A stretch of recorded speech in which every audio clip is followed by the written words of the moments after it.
Okay, all right. I think in a little while we can turn it off. It's pretty warm in here. Okay. Jaya Radha Madhava Kunja Bihari.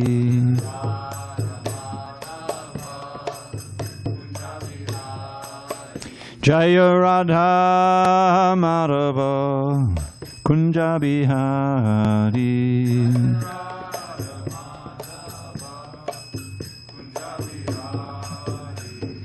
Gopi Janavallabha Girivaradhari.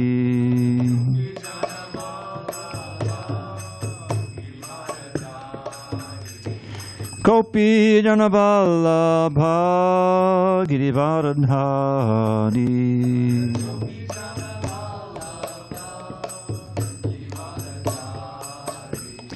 Yashodanandana Bhajana Ranjana. Yashodanandana Bhajana Ranjana. Yamuna Tiravanachari. Yamuna Tiravanachari.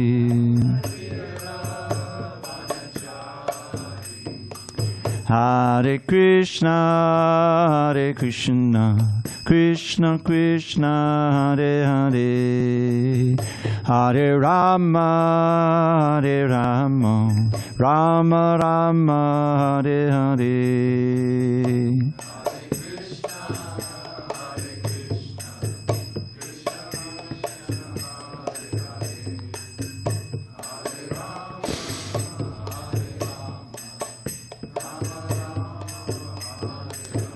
Hare Krishna, Hare Krishna, Krishna Krishna, Hare Hare, Hare Rama, Hare Rama, Rama Rama, Hare Hare.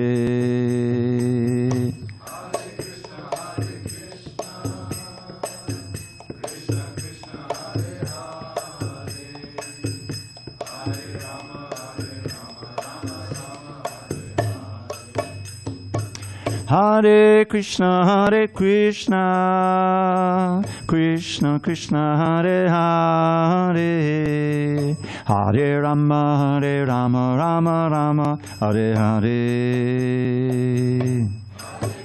Hare Krishna, Krishna Krishna, Hare Hare, Hare Rama, Hare Rama, Rama, Hare Hare.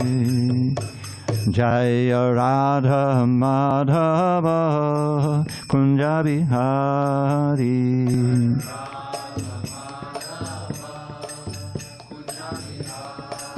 Jaya Radha Madhava Kunja Bihari.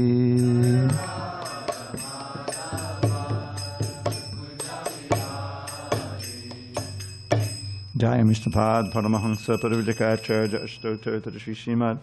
His Divine Grace Srila A.C. Bhaktivedanta Swami Prabhupada ki Jai. ISKCON BBT Founder Acharya Srila Prabhupada ki Jai. Jai Om Vishnupad Paramahansa Parivrajacharya Ashtotar to the Srimad. Divine Grace Srila Bhakti Siddhanta Saraswati Thakur ki Jai. Ananta Koti Vaishnavinda ki Jai. Namacharya Srila Haridas Thakur ki Jai. Srimad Bhagavad Gita ki Jai, Samaveda Bhaktivinoda ki Jai. All glories to the assembled devotees. All glories to the assembled devotees. All glories to the assembled devotees. All glories to Shri Guru and Gauranga. Okay, give me a second here. All right. Oh, could you possibly move over there? Because you never know, we may get some more ladies coming. Hare Krishna. Okay, thanks, Prabhu. Om Namo Bhagavate Vasudevaya.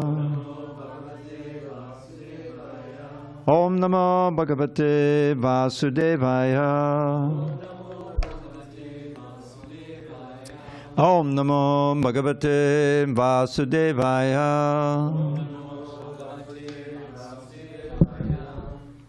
Okay.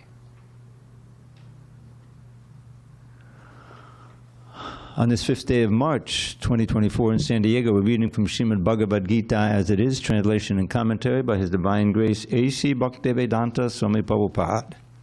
And we are in Chapter 5, Karma Yoga, Action in Krishna Consciousness. Text 24 at the top of page 251.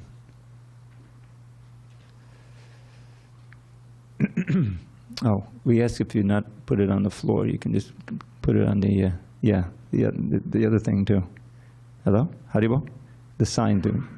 Yeah, you can put that underneath the book. Yeah, perfect. That's good. Okay, thank you. Okay. Yontach Sukho Antar Aramas Tatantar Jyotir Evyaha Sayogi Brahma Nirvanam Brahma Bhuto Adhigacchati Yontak Sukontararamas Tatantar Jyotirevayaha Sayogi Brahma Nirvanam Brahma Bhuto Adhigacchati Yontak Sukontararamas Tatantar Jyotirevayaha Sayogi Brahma Nirvanam Brahma Bhuto Adhigacchati Yontak Sukontararamas Tatantar Jyotirevayaha Sayogi Brahma Nirvanam Brahma Bhuto Adhigacchati.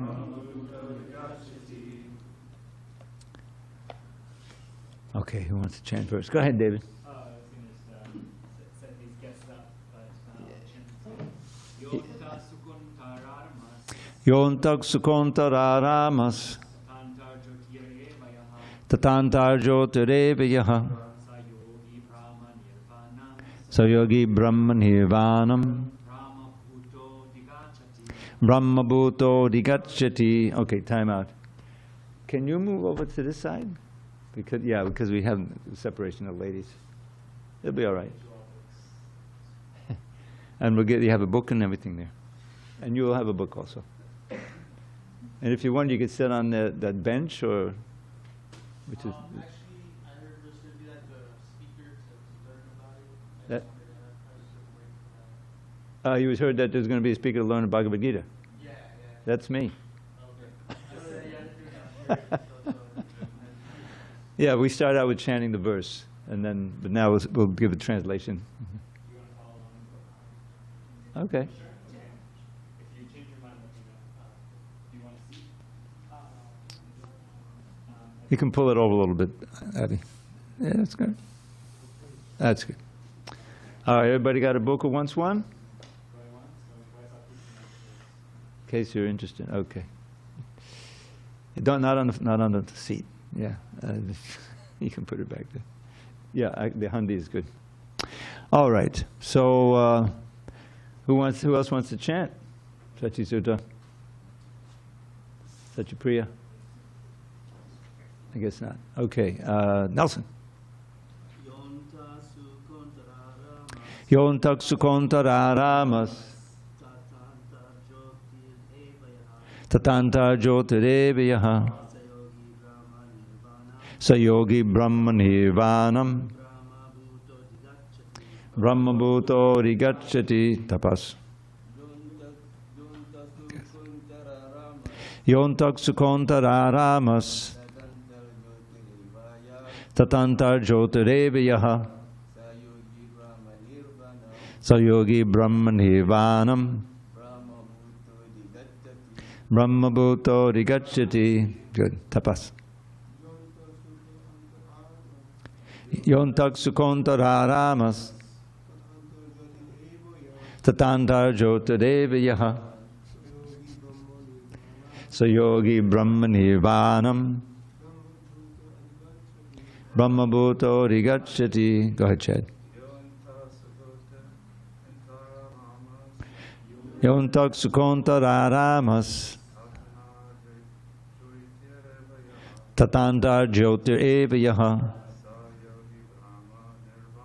Sayogi brahma nirvanam.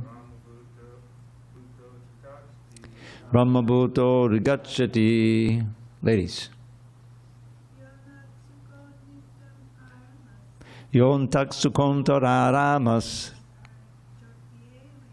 Tatantar jyotireva yaha. Sayogi brahma nirvanam. Brahma bhuto rigacchati. Okay. Anyone online? Tapas? No. Okay. I'm just going to read the word by words myself. You can follow along. Can I try? Oh. Hello? Go ahead. Yes, can I try? Go ahead. Okay. Yo nama yonatra sukho.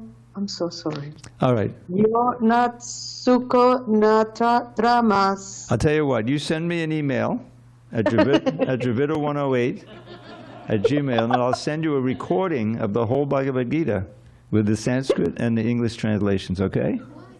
Thank you, I'm sorry. Yes, you can send. Anyone can send. Yes.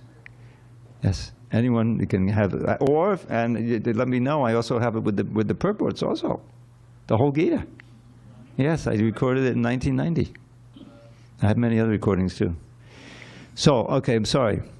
All right, we'll go back. Yaha, one who, anta sukhaha, happy from within, antak arama, actively enjoying within, tata, as well as antak jyotihi, aiming within, eva, certainly, yaha, anyone, saha, he, yogi, a mystic, brahma nirvanam, liberation in the supreme, brahma bhutaha, being self-realized, adhigacchati, attains.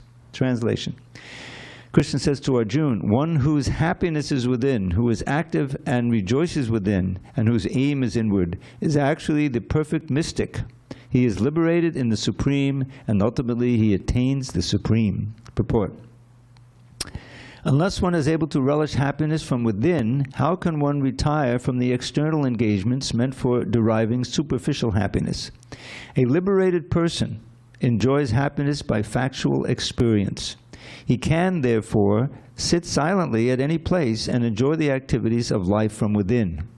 Such a liberated person no longer desires external material happiness. This state is called Brahma Bhuta, attaining which one is assured of going back to Godhead, back to home. Om Jnana Timirandasya Jnanandana Shalakaya Chakshu Unmidatam Mena Tasmai Shri Gurave Namaha. I was born in the darkest of ignorance, but my spiritual master Srila Prabhupada opened my eyes with the torchlight of knowledge. I offer my humble obeisance unto him and all members of Shri Parampara. And Chad, I think we can turn the heat off now. We have so many warm bodies in here anyway. I think just heat the place up. Is anyone cold? No? Okay. All right, good. So, now, you may be a little bit surprised to see this word nirvana in the Bhagavad Gita. This is a word that became famous in the 50s and 60s when there was an upsurge in interest in Buddhism. For Buddhism, the ultimate goal is nirvana, by which they mean, as Prabhupada would always say, void. What is it? Entering into the void, dismantling the body, and basically coming into one's understanding that everything is nothingness, my understanding. But it's very blissful because you're assured not of taking another birth, not experiencing old age, disease, and death. So in that sense, it's very happy. You can imagine how nice it would be not to have those things. But because we're ultimately not void, we are eternal. This is the first lesson of Bhagavad Gita. In the second chapter of the Bhagavad Gita, Krishna gives a 30-lesson verse on the soul, the difference between the soul and the body and the qualities of the soul.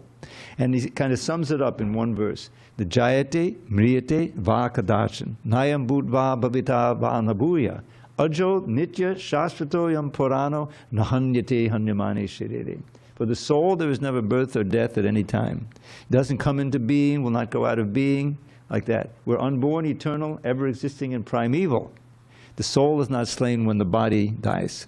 In other words, we're eternal. Meaning, We lived before, and we will live after this particular body. I'd like to point out this life that we're leading now is one chapter in a very, very long book. And we were only aware of this one chapter. But Krishna wants to open our eyes and say, no, no, you'll have a future life after this body. You're a soul. You're constitutionally different from the body. Body's made of matter, as we all know. You know, and Krishna analyzes it, these eight elements that are also his energy. Earth, solid matter, the bones and everything, so much of that. Water, liquids of all kinds, right? Earth, water, fire, fire in the stomach, right? Energy, there's fire, digestive fire, there's fire in there. Air, circulating, you know, obviously there's so many air. Ether, ether is just the space that we inhabit. It's a very subtle element. But then there's the subtle body, which we're all aware of, but you can't really see in anyone. The mind, the intelligence, discriminating factor, and the finest of all, the ego, the sense of self. These are the 8 elements that compose any body, human body, animal body, insect, whatever it may be, tree. They all have different proportions. And in each body, organism, there is a soul. The soul is defined as a particle of spirit. Krishna says in the 15th chapter, Mamai Vangsho Jiva Loka Jiva Bhuta Sanatana. All the living entities in all the different bodies, not just on this planet, but all the planets, are my parts and parcels. Anksha.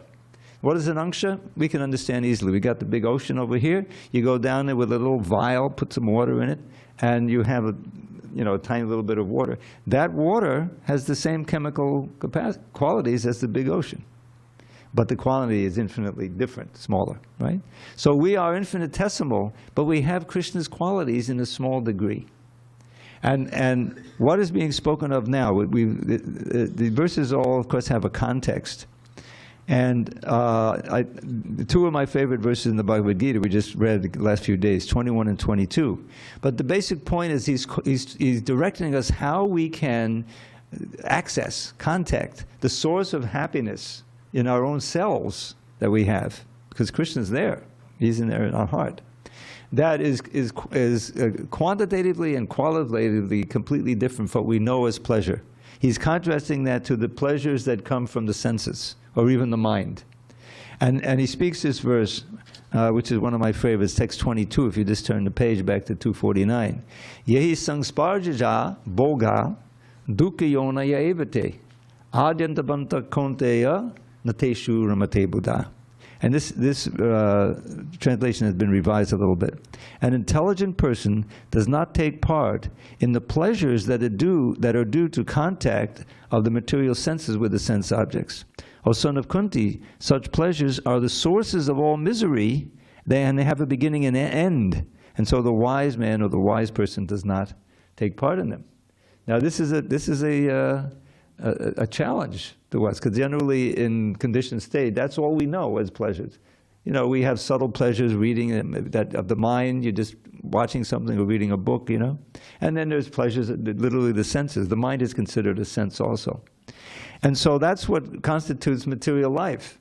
That, and also diminishing pain. Because along with this pleasure, the senses, each one of them can give you a lot of pain. We know that, right?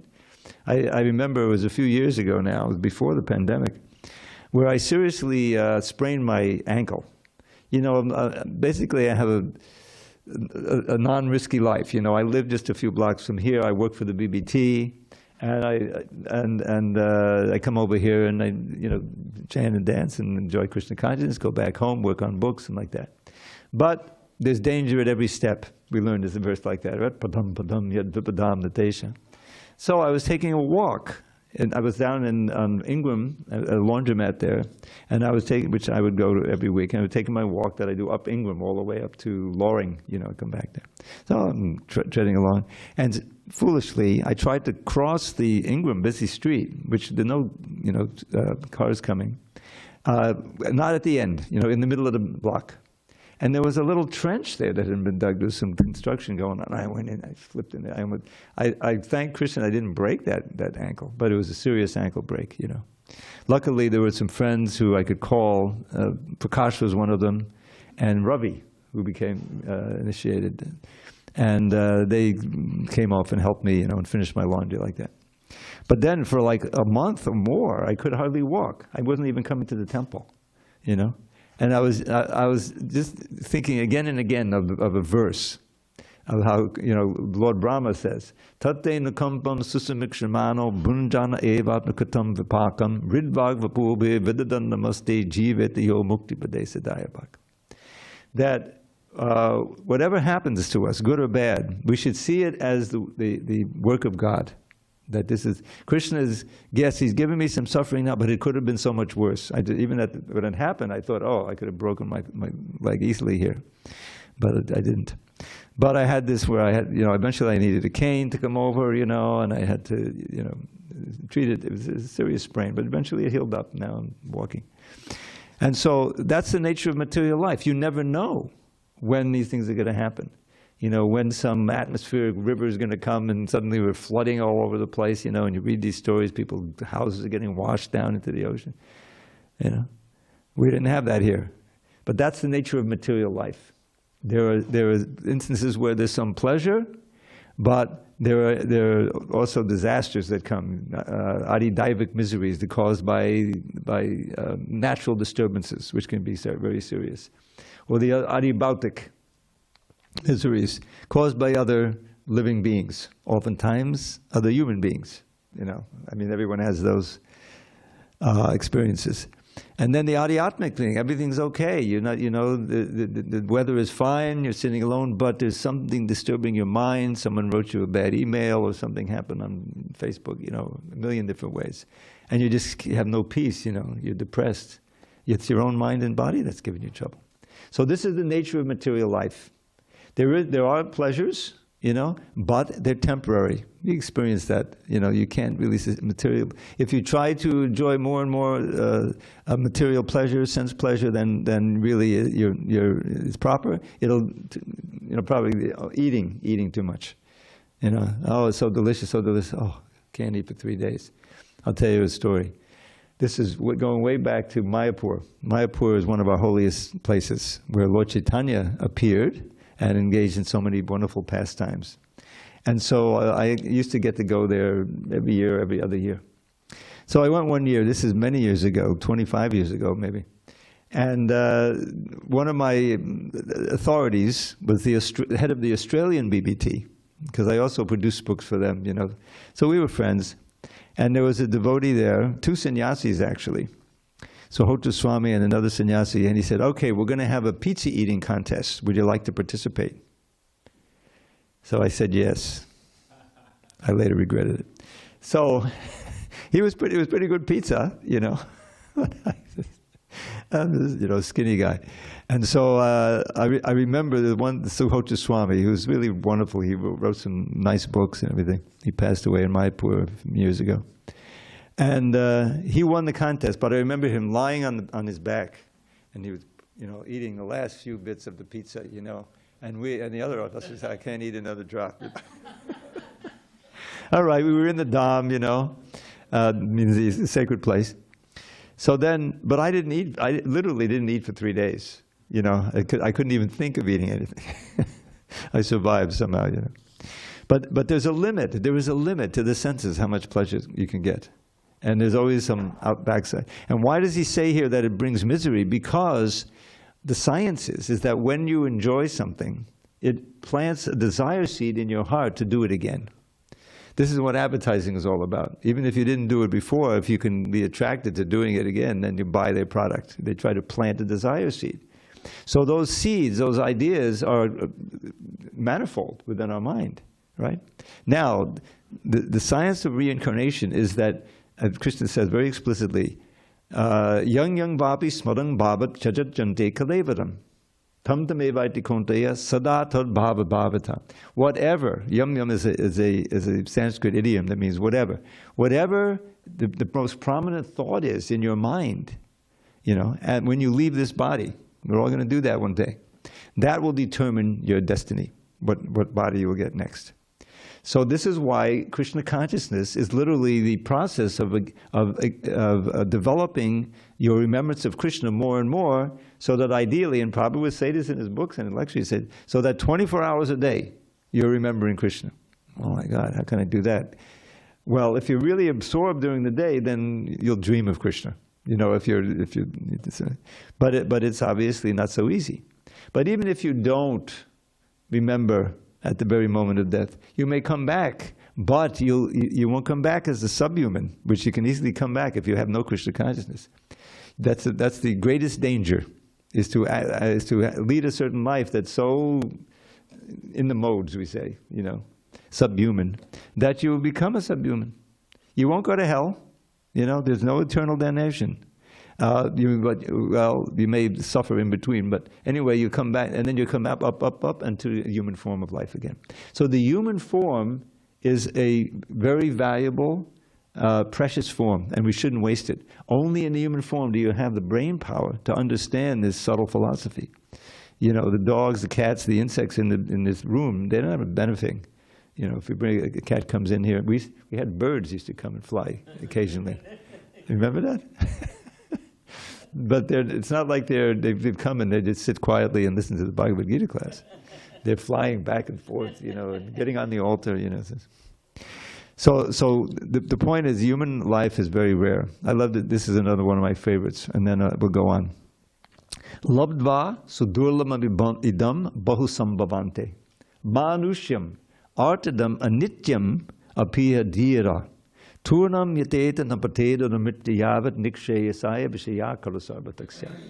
So labdva sudurlabha means you have attained a very difficult to attain, a rare gift in the form of the human life. After bahusambhavante, after many, many births, we're all human beings here. And manusham, the same word, Sanskrit, English, man, human. Artadam. Artadam is an important word. It means can give you an opportunity to attain the ultimate goal of life. Arta is something valuable. It often means in certain contexts money, you know. Dharma, arta, kama, moksha. Arta, these are the four goals of Vedic culture. And dharma means religious life and economic development, so you can enjoy kama, sense gratification. And when you get, you realize that there's no percentage in that, then you go to moksha, means liberation, ideally. So here it says, manusham artadam, it can give you the most valuable thing in life, but it's temporary, like all others. So time is wasting. So the next word says turnam, immediately, without wasting time. Yateta, strive, as long as you're not on the verge of death, for nikshayasa. Very important word. It means the ultimate good. Prabhupada would often give this contrast between shreyas and prayas. Prayas is immediate pleasure, sense pleasure, you see, beginning and an end. But that's what we've been involved in for, who knows, millions of births. How can we enjoy, Even if it's, okay, I'll plan ahead 10 years down the road, that's still prayas. It's based on the material body. But shreyas, especially nikshayas, means the ultimate good, which is liberation from this bondage of material body and reinstatement.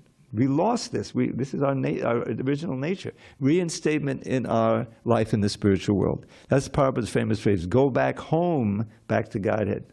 If it's your home, that means we were there. That was our natural place of living. But we're now exiles here. We really don't have a home. We think, oh yeah, I got a home. I saved up so much money, and I got a loan from my mother, and I was able to buy a home in San Diego or something, whatever. I got a home. Yeah, for how long? Whether you're an apartment dweller or you live in a nice paid-up mortgage, home, you can't stay there forever, because you get evicted from this home, this body. But the soul, if we go back home, back to Godhead, will never get evicted.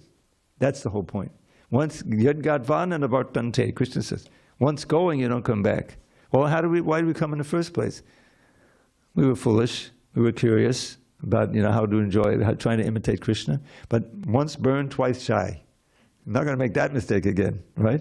It's not that we're going to be able to remember so much, but no, thank you. I'll continue to serve Krishna. So, back to our verses here.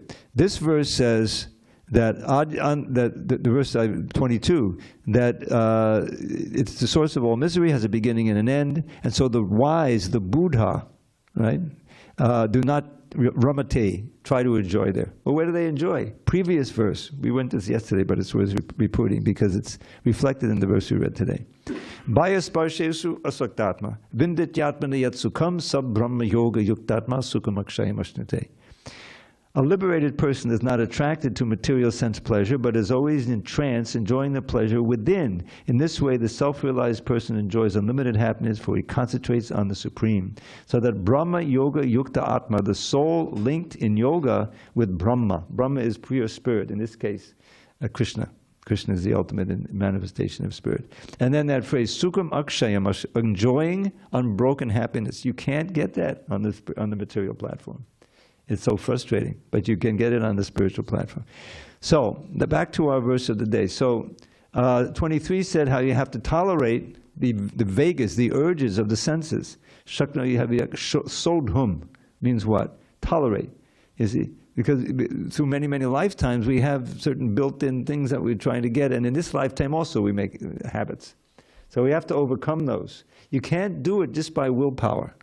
You have to have something else that you're getting attracted to. And that's where Hare Krishna mantra comes in. By chanting the Hare Krishna mantra, which is the essential practice in this age especially, you immediately come in touch with Krishna, who is Satchidananda, who is eternal, full of bliss, full of knowledge. And he's related to, he wants us to reestablish our relationship with him. So by chanting the holy name, you're actually, it's inconceivable that the name gives you access to immediate association with God. And by, again, Krishna means to pull, to attract. He's all attractive. And if you just chant with a little concentration, you're going to be attracted to Krishna, and you'll find that those urges are forgotten. You know? If you're getting pulled into some situation or something that you know, Hare Krishna, Krishna Krishna, Hare Hare, Hare Rama, and you'll find that okay, I can tolerate it. No, thank you. You know, because Krishna is all attractive, and he can transform the lust into love. The lust into love. That the powerful attraction of the senses becomes mitigated. This is the famous vairagya that we're looking for, the detachment. Not detachment from everything, but detachment from material pleasures and attachment to Krishna. And that's what is being spoken about here. Brahma Nirvana. It doesn't mean the Buddhist nirvana. Brahma Nirvana means, as defined here, active within, happiness is within, Krishna is in our heart. And is aiming within, or is illumined within, is also another way of reading it, is actually the perfect mystic. He's liberated in the Supreme, and ultimately he attains the Supreme. So there's only a few more verses to this chapter, but this is one of the important ones. And we keep hearing about this. Next verse also talks about Brahma Nirvana. Now in the context of the Bhagavad Gita, Brahma Nirvana means pure Krishna consciousness. Because Brahma, we are Brahman. I remember there's one of the first things we learned in the ashram. Aham Brahmasmi. Does anyone know what that means? Monorama, what does that mean? I am spirit. Brahman means spirit. I'm not this body. You're not that body. I made a little poem. Interlude. Every body dies. Space. Every single body dies. Nobody dies. Wake up and open your eyes. You're not that body, you're a pure spirit soul. Chant the holy name and attain life's goal.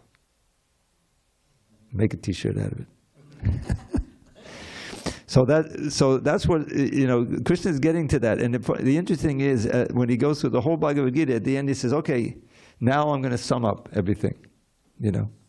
And he has two verses that basically sum up the whole message of Bhagavad Gita. Manmana bhavamat bhakto madhyaji mam namaskuru.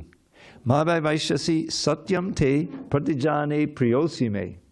Sarva dharman parityajya mame kangsharanam raja aham tvam sarva papebhyo mokshi yasyami mashichaha. Mashicha means don't worry. You notice, and the curtain is open later, if those who stay, I encourage you to stay. Look at Radharani's hand, her right hand. It's like this. This is a mudra. You know, there's a name for the mudra? Who knows the name? Abhay Dan. Dan is a gift, is a charity. Abhay is fearlessness. She's saying, don't worry, don't be afraid. You just learn how to love Radha and Krishna, serve us, and everything will be fine. You know, everything will be fine. So that's really where the fearlessness lies, where happiness lies, where security lies. at the lotus feet of Krishna. And it's, what is he describing here? Anta sukho, anta aramat. Those who are happy from within, who are actively enjoying within. Antar jyoti, illumined within, aiming within. Sa yogi, this yogi. Yogi simply means someone who links up to the Supreme. And the most auspicious and practical way is bhakti yogi. Mean link up personally, because there's an opportunity to serve. It's not challenging you to sit. Okay, if you can sit for 8 hours, then you're really successful. Who can do that? You know? I remember I used to practice meditation. I was meditating on Om. I couldn't do it for more than like 10 minutes. So then I tried Hare Krishna mantra. You can try this. I tell you, it worked for me. I think is that okay? Because I'm practicing pranayama. You know, so you watch your breath. You know, and you know you sit as comfortably as you can. And on the in breath, you chant Hare in your mind, Hare Krishna, Krishna Krishna, Hare Hare. And on the out breath, Hare Rama, Rama Rama, Hare Hare. It's simple. It's not a substitute for japa. You know, you should do your japa, but it's also a way of, if you can, you know, quiet the mind and really concentrate on the name even a little bit like that. It's very powerful. You feel very nice, and you feel like you're transcending. You know, because after all, we're meant to come to the point of always remembering Krishna. So to just get a taste, of course the kirtan is all powerful. That's really what it's about. The music, the dancing, the kirtan, all the senses can be involved. This was Lord Chaitanya's great, you know, genius in giving us that. These Kali Yuga guys, they'll never be able to sit with yoga. No way, you know. But they can, there's something called Tauya Trikena. And we're very familiar with this. Think of the raves. I don't know if you've been raves or, you know, music festivals or whatever. You go down to Garnet Avenue. They made one place into it. So, what's going on? Singing, dancing, and playing musical instruments, right? That's Tauya Trikena. That's in the kirtan. Think about it. Musical instruments being played so nicely, you know, and dancing and saying everyone can take part. The words are easy to memorize. You know, it takes 10 minutes, 10 seconds, whatever, and before long, and that is, you know, the dharma of the age. We have in the 12th canto, there's a whole description of the evils of this age. Life, longevity will decrease. You know, we think if someone reaches 90, oh boy, they really, you know. Previous age limit was 1,000 years. Then previous age of that, 10,000 years. Previous age, 100,000 years. Can you imagine? So, but we, you know, it's decreasing. So that mercy is decreasing, interest in spiritual life is decreasing, intelligence, all of these things are decreasing. It's there. So then Srukadeva Goswami tells Pariksit, really important verse for all of us and everyone. Kale doshanede rajan, asti eko mahadguna, kirtanadeva krishnasya mukta sangam param vrajet. My dear Pariksit, this age of Kali is an ocean of faults. Doshanidhe means an ocean of faults. Kali doshanidhe raj, O king. But there's one very special blessing in this age. Simply by kirtanadeva Krishna sa, by chanting the name of Krishna, mukta sangha param vrajet. Now mukta sangha is a very important phrase. Every word is important. Mukta means freedom from sangha, attachment. Freedom from all these attachments that we get in this low age. You become free from those attachments, and param vrajet, you go back to Godhead. Because you become, again, lover of Krishna, of God, you see. So that's the blessing. It's like, isn't there a thing in the Bible, the last shall be first and the first shall be last? Right? So we're the last. But if we play our cards right, we could be the first. If we just chant Hare Krishna and we learn the science of bhakti. So that's enjoying within. We're carrying the Krishna within our heart. Anyone know Brahma Samhita? You remember this verse? Those are familiar. Premanjanat churita bhakti vilochanena sandha sadaiva didiyesha vilokayanti yang shyama sundara machinda guna swarupam govindamari purusham tamaham bhajami. This is a very nice hymn Lord Chaitanya brought with him when he came back from South India, written by Lord Brahma, the Adi Kavi, the original person in the universe. So this verse means that Those who are developed in bhakti yoga, in loving devotion and service to Krishna, their eyes are anointed with the salve of love, and they can see Shyamasundar, the beautiful form of Krishna playing the flute, in their hearts at all time. Premanjana is the salve of prema. And their eyes are anointed with that, meaning they've developed the inner vision. Santa, the saint, Sadaiva Hridayeshu Vilokayanti, they see within the heart Shyama Sundaram, Achinja Guna Sarupam, whose qualities are completely inconceivable. Wonderful. So that's possible to happen. It's not just some story. And the great acharyas like Srila Prabhupada come to give us examples, living examples. Because Prabhupada's not living now, but I mean, he's living, but we can't see him like we saw him when he was on planet. But he's left us the most important thing, his words. And there's so many wonderful videos that were taken by my old friend Yarubar. We can see Prabhupada, we can experience. There's this book that just came out by Giriraj Swami called The Dancing White Elephants. Anyone know what that is about? It's about the devotees who went from the West into India and performed the first pandals and preaching in India. Otherwise Prabhupada came out of India. He was being in America, but he went back. And there's this one place they went called Surat. It's all devotees there. It's a town of devotees. Town meaning 50,000 people, whatever. And the people would gather. They would do Harinam in the streets, and the people would all take up work.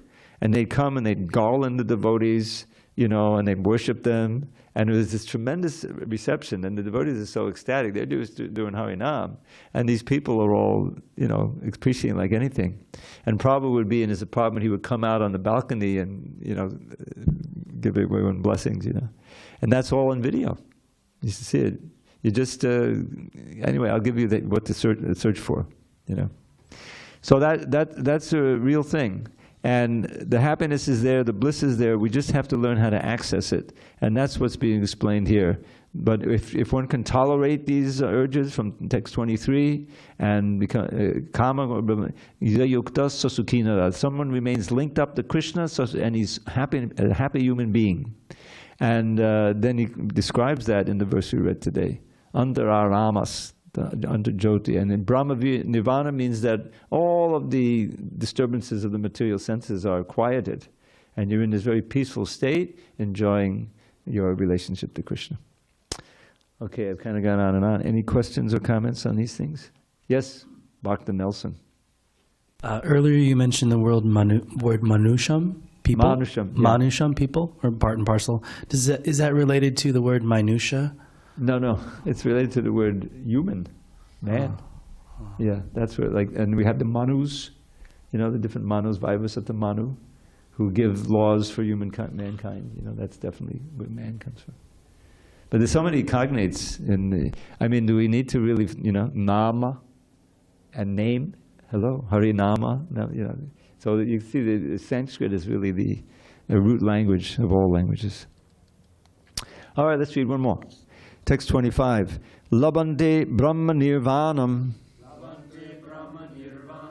Rishiyak China Kalmashaha Chinnadvaidhaya Tatmana Sarvabhuta Hiterataha. Those who are beyond the dualities that arise from doubts, whose minds are engaged within, who are always busy working for the welfare of all living beings, and who are free from all sins, achieve liberation in the Supreme. This is a phrase that keeps coming up in this part of the Bhagavad Gita. Liberation in the Supreme. Purport. Only a person who is fully in Krishna consciousness can be said to be engaged in welfare work for all living entities. When a person is actually in the knowledge that Krishna is the fountainhead of everything, then, when he acts in that spirit, he acts for everyone. The sufferings of humanity are due to forgetfulness of Krishna as the supreme enjoyer, the supreme proprietor, and the supreme friend. Therefore, to act to revive this consciousness within the entire human society is the highest welfare work. One cannot be engaged in such first-class welfare work without being liberated in the Supreme. A Krishna-conscious person has no doubt about the supremacy of Krishna. He has no doubt because he is completely freed from all sins. This is the state of divine love. A person engaged only in the ministering to the physical welfare of human society cannot factually help anyone. Temporary relief of the external body and the mind is not satisfactory.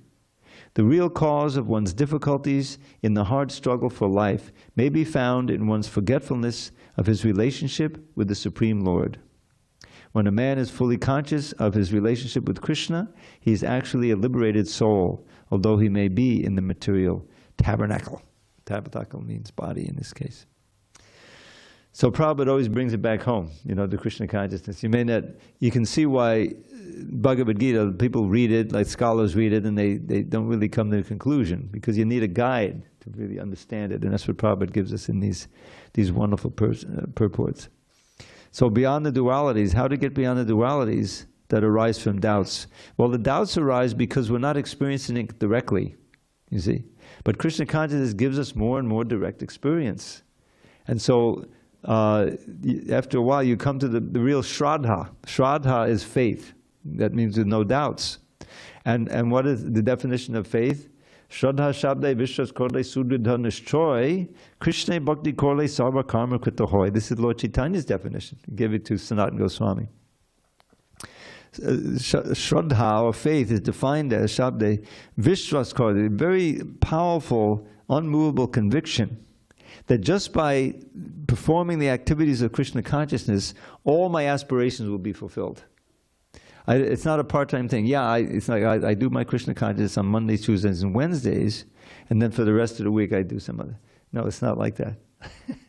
It's like your doubts can be completely destroyed, and you can be nicely fixed in Krishna consciousness when it becomes more of a full-time activity. There's no time in the day when it's proper to forget Krishna and do something else, because everything's ultimately, as he explains in the 7th chapter, that these material energies that we're interacting with, including our own bodies, they're part of my energy, Boomer, Apple, Anano, Vayo, Kangmano, Buddhadevacha, Ahankara iti yame binna pakdarashtada. This is right in the 7th chapter. Earth, water, fire, air, ether, mind, intelligence, and ego. These are the building blocks of everything here in different proportions. And so they said, that's my energy. And then there's my higher energy. That's my lower energy. Apare mitastranyam prakatam vidime param jiva bhutam mahabaho yedam. Also all the living beings, we're categorically different than matter. We're pure spirit. They're also my energy, but my superior energy, because of conscious living consciousness. And what does death mean? The body breaks down. It can also no longer support the soul leaves. It's untenable. It doesn't die, but it leaves. And then the body is just a lump of flesh. You have to get rid of it. So don't identify with the body. You're not the body. You're the soul within the body. And what is the function of the soul? The function of the soul is to, just like the hand, what's the function of this hand? To serve me, You don't have to think about it. Okay, hand, I don't have to negotiate. I need some water. Would you please get it? No. I have my own agenda. Then it's not a hand, it's like a paralyzed hand, right? But if it just acts and does a thing, then it's the right. So we need to be Krishna's hands and feet. That's what it means, Rishikesha. Rishikesha is a name for Krishna, means the master of the senses.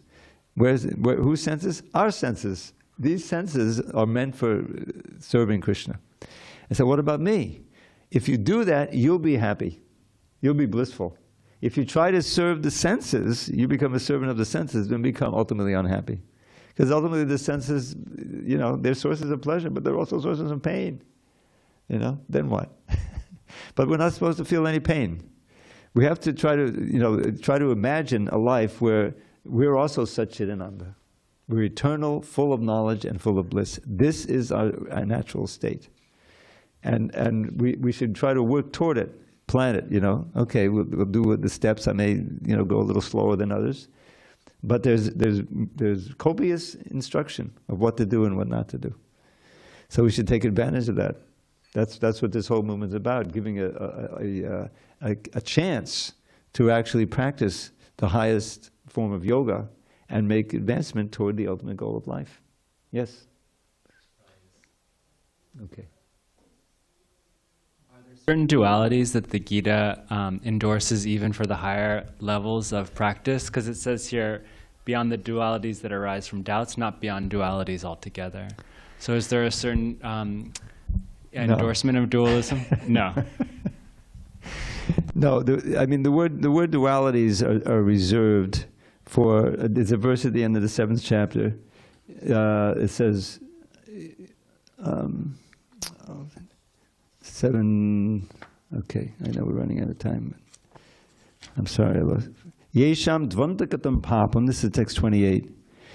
Jananam punyakamanam te dvandva moha nirmukta bhajante imham jadavrata. Persons who have acted piously in previous lives and in this life, and whose sinful actions are completely eradicated, and that means reactions also, are freed from the dualities of delusion. Now you can read it, it's also the delusion of dualities. The delusion of dualities. Because everything is ultimately one in the sense that it's all Krishna's. It's all from Krishna. So really nothing is bad, you see. Things are simply bad in relation to what we want to do, what to do with them. But ultimately, if you see, everything is coming from Krishna, even the bad things, you know, that was the verse. We have a question in the corner there. Yes. But hold on, we have a big audience out there, and we want to...